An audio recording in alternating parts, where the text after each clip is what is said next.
السلام علیکم dear viewers, آپ کا ہوسٹ مسعود احمد اور ہمارے ساتھ وہی خوبصورت شخصیت سر نوید قمر صاحب۔ السلام علیکم۔ نوید صاحب، جو حکمران ہیں اور سیاستدان، ان کی کرپشن کا خمیازہ عوام کو بھگتنا پڑتا ہے،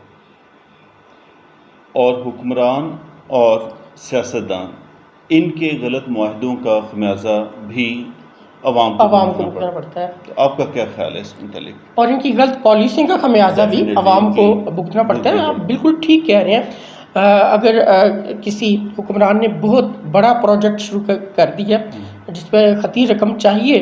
تو بوجھ جی عوام پہ ڈال دیں۔ بجلی کے بلوں میں دیکھ لیں، وہ ایکسٹرا سر چارج یہ وہ، تو غریب عوام اگر کوئی کسی نے کرپشن کر لیا ہے، جی ملک تو وہ معاشی بحران کا شکار ہو گیا ہے، تو اس سے نکلنے کے لیے عوام کو ٹیکسز دینے پڑیں گے زیادہ، بجلی مہنگی، یہ کرپشن کر کے پیسہ کوئی اور لے جائے، کرپشن کوئی اور دینے کے لیے جی یہ غریب عوام، وہ بھی غریب عوام۔ اور کسی سیاستدان یا حکمران نے ایک غلط معاہدہ کر لیا کسی دوسرے ملک کے ساتھ، تو جی ہم تو پھنس گئے ہیں، ہمیں اور کوئی حل نہیں ہے، بجلی مہنگی اور پیٹرول مہنگا کرنے کے علاوہ کوئی حل نہیں، تو غریب عوام جو ہے وہ نکالیں اپنے پیسے، جیبوں سے پیسے نکالیں۔ تو یہ آپ بالکل صحیح کہہ رہے ہیں، یہ تو ایک المیہ ہے، تو میں تو آپ کے بات سے اتفاق کروں گا۔ جی، اس میں نوید صاحب یہ جو غلط معاہدے کر جاتے ہیں، کیا یعنی کہ یہ تو سب پرابلم تو سب کو پتہ ہے کہ کرپشن ہوتی ہے، آپ پوچھنا چاہ رہے ہیں کہ ان کے اس کا حل کیا ہے، اس کا کہ غریب عوام، جی دیکھیں سوشل میڈیا پہ میں دیکھ رہا ہوں کہ ایک ٹرینڈ چلا تھا پچھلے دنوں، اور میں وہی بات کہوں گا کہ غریب عوام پہ ہی یہ بوجھ کیوں، جو مراد یافتہ طبقہ ہے ان کی مراد کم کیوں نہیں کی جاتی؟ اور مراد کے حوالے سے بھی آپ نے جو پوائنٹ ریز کیا نا کہ کچھ ایسے لوگ ہیں جو کہ سسٹم کے اوپر جو ہے نا قابض ہیں یا قابض کیا گیا ہے، یا وہ اتنی زیادہ انہیں مراد ہیں نوید صاحب کہ بندہ سوچ کے حیران رہ جاتا ہے، یعنی کہ اتنی زمین، اتنے ایریا کے اوپر ان کے گھر ہیں، اور وہ ملک کے لیے پتہ نہیں کیا کرتے ہیں کہ اتنا زیادہ انہیں امراض دی جاتی ہیں کہ 8 کنال ہے، اور کئی تو ایکڑز کے اوپر ان کے جو ہے نا بنگلے ہیں۔ میں سمجھتا ہوں کہ کچھ لوگوں کو جو واقعی ملک کی قوم و ملک کی خدمت کر رہے ہیں ان کو مراد ملنی چاہیے، لیکن ایسی مشاہدے میں ایسی باتیں بھی ہیں کہ سمجھ نہیں آتی، آپ کی بات بالکل ٹھیک ہے کہ مراد کیوں دی گئی ہیں، یہ کیا کام کر رہے ہیں، بلکہ کچھ واقعات اور مشاہدات تو ایسے بھی ہیں کہ بندہ حیران و پریشان ہو جاتا ہے کہ اچھا اس کو رشوت لینے کے بدلے اتنی زیادہ مراد دی گئی ہیں حکومت کی طرف سے، افسوس ہوتا ہے۔ اور ویسے بات یہ ہے کہ مراد دینے کے دو ہی مطلب ہے نا، یا تو وہ بہت زیادہ کام کر رہا ہے اور ملک کے لیے اتنی زیادہ دن اور رات لگا کے اور پتہ نہیں کیا وہ یعنی کہ سونے کی کانیں وہ نکال رہا ہے، یا دوسرا یہ ہے کہ ہم اتنے امیر ہو گئے ہیں اور اتنا زیادہ ہماری اکانومی جو ہے نا وہ اوپر چلی گئی ہے کہ ہمیں کوئی مسئلہ نہیں ہے، چلیں جی بانٹ دیں سب کو، پیسہ ہمارے پاس کوئی نہیں ہے، اور فورن ریزرو ہمارے کوئی نہیں ہے۔ جو ہمارا بنیادی سوال تھا کہ غریب عوام پہ بوجھ کیوں، اس کو کیسے کم کیا جائے، تو میرا جواب تو یہ تھا کہ ان مراد یافتہ طبقے کی مراد کو کم کیا جائے، اگر ختم نہیں، ٹھیک ہے۔ اور یہ مراد آپ نے بات کہی کہ ان کو اس لیے دی جاتی ہیں کہ شاید کچھ لوگ قوم ملک کے لیے خدمت کر رہے ہوتے ہیں اور ان کا حق بنتا ہے، تو اس سے بڑی خدمت کیا ہوگی کہ وہ کچھ عرصے کے لیے جب تک معاشی بحران سے ملک نکل نہیں آتا اپنی مراد نہ لیں، اور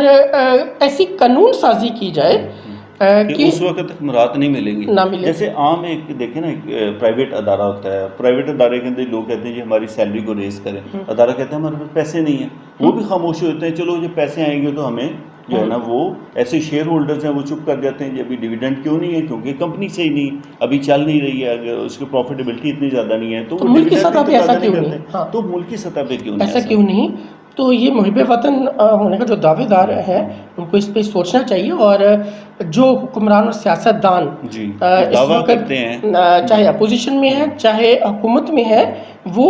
ایسی قانون سازی کرے اگر ان کو حکومت۔ اچھا، اس سے مراد یافتہ طبقے کے علاوہ میں دوسرے طبقے کی بھی بات کروں گا کہ ایسے لوگ جو ان کے پاس بے تحاشا پیسہ ہے، وہ صنعت کار ہوں یا زراعت سے وابستہ ہوں یا کسی اور شعبے سے،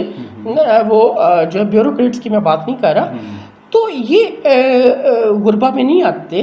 ہیں، یہ ثابت ثروت لوگ ہیں، ان پہ بوجھ ڈالا جائے۔ اگر جب بھی ملکی جو ہے وہ کہ ملک کسی بحران کا شکار ہو تو ثابت ثروت افراد کی جیبوں سے پیسہ نکالا جائے، نہ کہ جی یہ غریب عوام ہے ان پہ بس بوجھ لاد دو۔ تو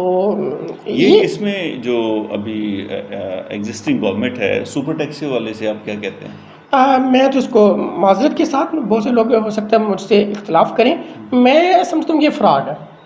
اچھا، جو سپر ٹیکس ابھی میں حکومت سے اختلاف نہیں کر رہا، میں ان کی اس پالیسی سے کہ یہ سپر ٹیکس انہوں نے کہا ہے کہ جی ثابت ثروت حضرات پہ لگایا گیا ہے، غریب عوام پہ نہیں لگایا گیا۔ یہ بات، یہ دعویٰ تب مانا جا سکتا ہے اگر یہ ثابت ثروت حضرات اپنی جیب سے یہ سپر ٹیکس ادا کریں، نہ کہ اس کا بوجھ غریب عوام پہ ڈال لیں اپنی مصنوعات کی قیمتیں بڑھا کر۔ یعنی کہ کریں گے، ٹیکس دیں گے گورنمنٹ کو اور اس میں وہ غریب اور وہی ٹیکس غریبوں کی جیبوں سے نکال لیں گے، پروڈکشن میں ڈال کے تو وہ مہنگی چیزیں جو ہے نا وہ بیچیں گے۔ ٹھیک ہے، تو یا تو اس کا بھی سدباب کیا جائے نا، تو پھر یہ اس کی تعریف کی جائے گی۔ یہ ڈائریکٹ ٹیکس ہو، یہ ڈائریکٹ ٹیکس یہ ہوتا ہے کہ آپ کی آمدنی ہے، آپ اس آمدنی کے اوپر آپ نے ٹیکس لگایا ہے، ٹھیک ہے، گڈز اینڈ سروسز نہیں اس سے آگے پروڈیوس کر رہے، تو جب بھی ہم جو ہے نا وہ انڈائریکٹ ٹیکس کی طرف آئیں گے تو عوام کے اوپر جو ہے نا وہ برڈن وہ انڈائریکٹلی وہ شفٹ ہو جائے۔ جی، اس کا کوئی اگر حل نکل آتا ہے کہ وہ اس چیز کو وہ میک شور کیا جاتا ہے، گارنٹی دی جاتی ہے کہ غریب عوام پہ سپر ٹیکس کا فرق نہیں پڑے گا، اثر نہیں پڑے گا، تو پھر تو قابل تعریف ہے، لیکن مجھے ایسا نہیں لگ رہا۔ کچھ احباب سے بھی بات ہوئی، انہوں نے کہا کہ ایسا فی الحال نظر نہیں آتا کہ ایسا ہوگا، تو قانون سازی ہونی چاہیے، پراپر قانون سازی ہونی چاہیے تھی۔ چلیں جی انوی صاحب، آپ کا قانون سازی کے حوالے سے کہ بلی کے گلے میں تو کیا بات یہ ہے کہ آپ بات تو یہ ہے کہ بڑی اچھی باتیں، بڑا مزہ آیا، مجھے تو بڑا مزہ آیا آپ کی باتیں سن کے، جی یہ کر دیں وہ کر دیں، لیکن یہ کرے گا کون؟ دعا کرنی چاہیے کہ اللہ تعالیٰ گلے کے اندر جو ہے نا گھنٹی کون باندھے گا، یہ ہم سب سوچتے ہیں، ہم سب سوچتے ہیں مل کے۔ اوکے، تو اسٹے بلیس، اللہ حافظ۔